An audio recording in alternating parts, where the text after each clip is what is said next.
Magandang araw po sa lahat.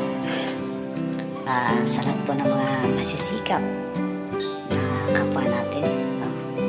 Sa lahat po ng mga drivers, lalo na po sa mga tricycle drivers na walang sawang nagsisikap araw-araw para sa pamilya. Nun po, at wag na wag susuko sa hamon ng buhay. At ang mga pangarap po natin sa buhay, sa ating pamilya at sa ating mga anak, sikap lang po araw-araw. Lahat naman nila ay matutupad. Kaagapay po ang ating Panginoon. Araw-araw siyang nagbabantay. At everyday, lagi po tayong magdarasal. Huwag po natin kalimutan lagi ang Panginoon ay unang-una lagi sa bawat araw na pag-isip natin. Magpapasalamat po tayo sa mga biyayang binigay niya sa atin.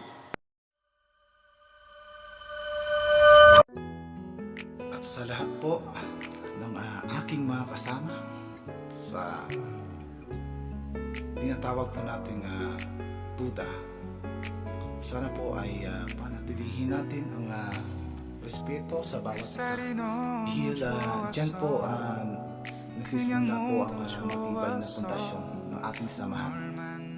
Minsan may biruan at minsan naman ay may tampuhan. Pero lahat naman yan ay napag-uusapan. Kinabukasan, balik sa dating samahan. Ito ako na isang kasapi na silver lining Buddha. Matatag, matapang, at handang harapin anumang mga pagsubok sa buhay.